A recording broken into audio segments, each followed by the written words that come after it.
बिहार में इस वक्त जो गूंज सुनाई दे रही है, उससे प्रधानमंत्री नरेंद्र मोदी और देश के गृह मंत्री अमित शाह के माथे पर बल पड़ना लाजमी है। इस वक्त भाजपा में जबरदस्त खलबली मची हुई है। मुद्दा क्या है, मैं आपको बताता हूं दोस्तों, क्योंकि ये जो फैसला बिहार की विधानसभा में हुआ है, इसकी गूंज देश भर में सुनाई पड़ने वाली है, खासतौर से उत्तर प्रदेश में। खबर क्या है, मैं आपको बताता हूं दोस्तों। बिहार में अब 75% आरक्षण और बिहार विधानसभा ने बगैर विरोध के इस बिल को पारित कर दिया है। यानी कि तेजस्वी यादव के जन्मदिन के मौके पर नीतीश कुमार ने लोकसभा चुनावों से पहले बड़ा दांव खेला है।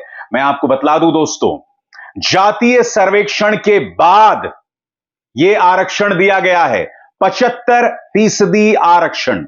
यह सीधा परिणाम है जातीय सर्वेक्षण के बाद।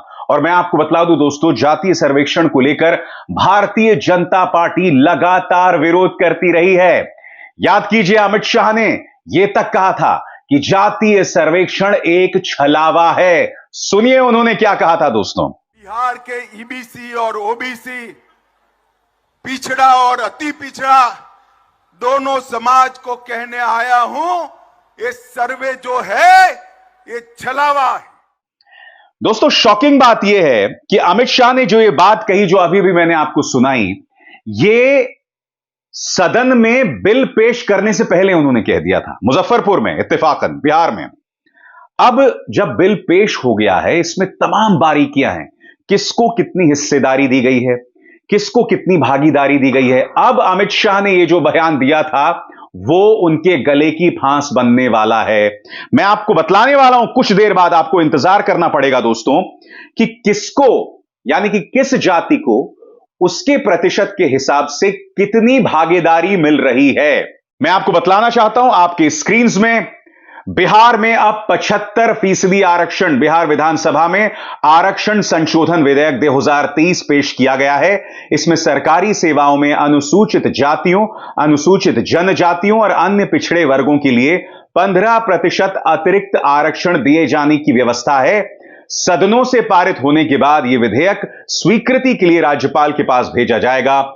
मुख्यमंत्री नीतीश कुमार ने जाति आधारित सर्वेक्षण रिपोर्ट आने के बाद रिजर्वेशन का दायरा बढ़ाए जाने की घोषणा की है। इसके बाद कैबिनेट ने भी इस पर मंजूरी दे दी है। दोस्तों, मैं आपको बतला दूं, इस वक्त बिहार में जो आरक्षण है वो 50% है।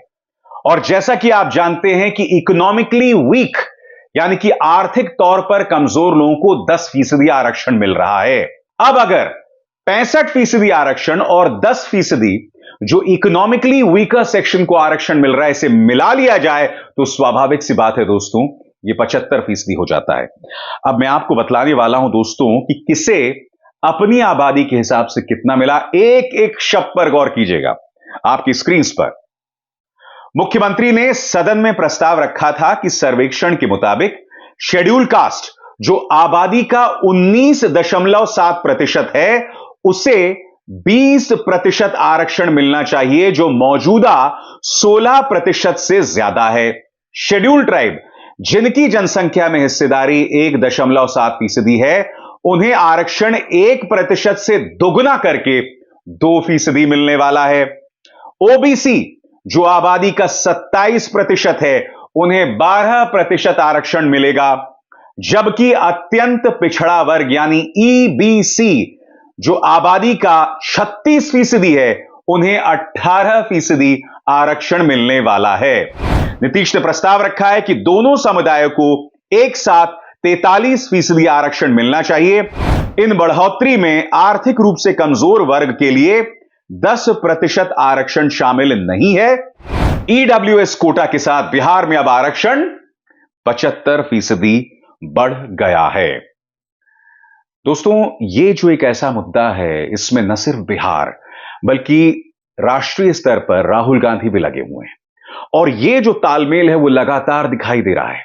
एक तरफ नीतीश कुमार इतिहास के पन्नों में अपने आप को दर्ज कर रहे हैं, ये जो दांव इन्होंने खेला है। और सबसे बड़ी बात, तेजस्वी यादव के जन्मदिन के मौके पर आपको इसके मायनों को समझना पड़ेगा दोस्तों। कहने को इसके सूत्रधार नीतीश कुमार हैं, मगर आप जानते हैं कि बार बार तेजस्वी यादव एक चेहरे के तौर पर सामने उभर कर आ रहे हैं। और राष्ट्रीय स्तर पर याद कीजिए किस तरह से राहुल गांधी लगातार कहते आए हैं कि मैं जातीय सर्वेक्षण करवा कर रहूंगा और कोई नहीं रोक सकता। याद कीजिए अभी हाल ही में राहुल गांधी ने क्या कहा था, सुनते हैं। प्रधानमंत्री हर रोज ओबीसी की बात करते हैं, ओबीसी प्राइड की बात करते हैं, मगर ओबीसी के लिए किया क्या? अब जब मैंने ये बात बोली, उनका रिस्पॉन्स बड़ा इंटरेस्टिंग है। वो कहते हैं कि लोकसभा में हमारा रिप्रेजेंटेशन है, लोकसभा में रिप्रेजेंटेशन का क्या लेना देना है?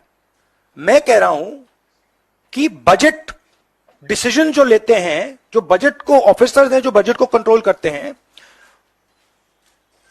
5% ओबीसी निर्णय ले रहे हैं। और मैंने सिर्फ यह सवाल पूछा, क्या हिंदुस्तान में ओबीसी की आबादी 5% है? यह मैं जानना चाहता हूं। अगर 5% है तो फिर वो ठीक है, उसको मैं एक्सेप्ट करने के लिए तैयार हूं। मगर अगर वो 5% से ज्यादा है तो मुझे यह पता लगाना है, और एक बार मैं मन बना लेता हूं, मैं छोड़ता नहीं हूं, मुझे यह पता लगाना है ये ओबीसी हिंदुस्तान में कितने हैं, और जितने हैं उतनी भागीदारी इनको मिलनी चाहिए। इस वक्त भारतीय जनता पार्टी को समझ नहीं आ रहा कि वो क्या करें। यही वजह है कि सांप्रदायिक तौर पर भड़काऊ बयान लगातार भाजपा के बड़े बड़े नेता दे रहे हैं राम मंदिर को लेकर। भाजपा को लग रहा है कि मुकाबला जो है वो मंडल बनाम कमंडल होगा, और उन्हें ऐसा लग रहा है कि 22 जनवरी जब राम मंदिर की प्राण प्रतिष्ठा होगी, भाजपा को यह लग रहा है कि कमंडल के सामने मंडल जो है वो बौना हो जाएगा। मगर यह भाजपा की खुशफहमी है, गलतफहमी है, और मैं आपको बताता हूं क्यों। क्योंकि लगातार तेजस्वी यादव और राहुल गांधी अपनी सभाओं में बार बार बुनियादी मुद्दों को जोर दे रहे हैं। तेजस्वी यादव तो यह कह रहे हैं कि भाई आपको हिंदू मुस्लिम चाहिए या नौकरी चाहिए। जाहिर सी बात है, इस देश का युवा, उसे जो सबसे बड़ी जरूरत है वो है अपने परिवार का पेट भरने को लेकर। अब वो नफरती मुद्दों में अपना भविष्य तो बर्बाद नहीं करेगा ना, जो भाजपा चाहती है, क्योंकि भाजपा चाहती है कि आप लोग इन्हीं मुद्दों में उलझ कर रह जाएं। तेजस्वी यादव ने अपनी सभा में कहा है कि आपको नौकरी चाहिए या हिंदू मुस्लिम, और युवाओं ने एक स्वर से इसका जवाब दिया था। याद कीजिए तेजस्वी यादव ने उस मुद्दे को कैसा रखा था। आप लोगों को कैसन सरकार चाहिए, हिंदू मुसलमान वाली या नौकरी वाली? जोर से बोलिए, नौकरी वाली चाहिए कि नहीं चाहिए? तो आप सब लोग जो है, आप लोगों को हम धन्यवाद देते हैं, और आपने नौकरी के नाम पर जो है आप लोगों ने वोट दिया था, और इस पे हम लोग जो है पूरी निष्ठा से हम लोग जो है काम कर रहे हैं। और आप समझिए कि आप लोगों के चेहरे पे जो खुशी है, जो आप लोगों को नौकरी मिली है, आप लोगों के कंधे पे एक बड़ी जिम्मेवारी है, लगभग 2 करोड़ बच्चों के भविष्य को सुनहरा करना है। तो एक तरह से कहा जा सकता है दोस्तों, नीतीश कुमार ने ये जो दांव खेला है, इसकी गूंज अब देश भर में सुनाई पड़ेगी। पड़ोसी राज्य उत्तर प्रदेश, क्या उत्तर प्रदेश में इसकी गूंज सुनाई देगी? दोस्तों, इसके लिए बहुत जरूरी हो जाता है कि जिस आक्रामक अंदाज में तेजस्वी और नीतीश कुमार बिहार में सियासत कर रहे हैं, अखिलेश यादव को भी वैसा करना होगा। मुझे न जाने क्यों दोस्तों कभी कभी लगता है कि अखिलेश यादव के तेवरों में एक हल्की सी ढिलाई है। मैं जानता हूं कि मीडिया आपके खिलाफ है, मगर आपको जमीन पर उतरना पड़ेगा। कहीं ना कहीं वो तालमेल बिठाना पड़ेगा तेजस्वी यादव के साथ, जिसके जरिए आप उत्तर प्रदेश में अपनी राजनीतिक दस्तक दे सकें। क्योंकि इस वक्त जो सबसे दुखद बात है कि बहन जी यानी कि मायावती, बीएसपी, इस वक्त भाजपा की बी टीम बन के रह गई है। भारतीय जनता पार्टी की नीतियों का विरोध आप कभी भी मायावती को करते नहीं सुनते। बहुत ही हल्के अंदाज में वो सामने उभर कर आती हैं। जब उनके सांसद कुंवर दानिश अली की बेइज्जती खुद रमेश बिधूड़ी ने की थी, तो आपको याद है तब मायावती की तरफ से एक हल्का सा बयान आया था, और उसके अलावा कुछ नहीं, शायद वो भी ना आया होगा। कहने का अर्थ यहां पर यह है कि अगर इस मौके पर बीएसपी कमजोर हो रही है, तो बहुत जरूरी हो जाता है कि अखिलेश इस मुद्दे पर उग्र तेवर अपनाएं, खासतौर से जातीय सर्वेक्षण को लेकर उन्हें कहीं ना कहीं उत्तर प्रदेश की जनता को बतलाना पड़ेगा कि देखो बिहार में क्या हो रहा है। उन्हें यह बतलाना पड़ेगा कि बिहार में जातीय सर्वेक्षण हुआ और आरक्षण का दायरा 50% से बढ़कर 75% हो गया। जी हां, किस तरह से पिछड़े वर्गों को जो आरक्षण है उसका दायरा लगातार बढ़ता जा रहा है। ये तमाम मुद्दे हैं जिसे अखिलेश यादव को उत्तर प्रदेश में पुरजोर तरीके से उठाना पड़ेगा, बिल्कुल उसी अंदाज में जिस अंदाज में नीतीश कुमार उठा रहे हैं, तेजस्वी यादव उठा रहे हैं और राहुल गांधी राष्ट्रीय स्तर पर उठा रहे हैं। बहुत दिलचस्प टाइम है दोस्तों, और एक तरह से कहा जा सकता है कि लोकसभा चुनावों से ठीक पहले बिहार में खेला हो गया है। याद कीजिए, पिछली बार लोकसभा चुनावों में बिहार में भाजपा और गठबंधन को मिली थी 38 सीटें। अगर माहौल में कोई बहुत ड्रामेटिक या नाटकीय परिवर्तन नहीं आया तो लोकसभा चुनाव बिहार से भाजपा के लिए एक बुरी खबर लाने वाले हैं।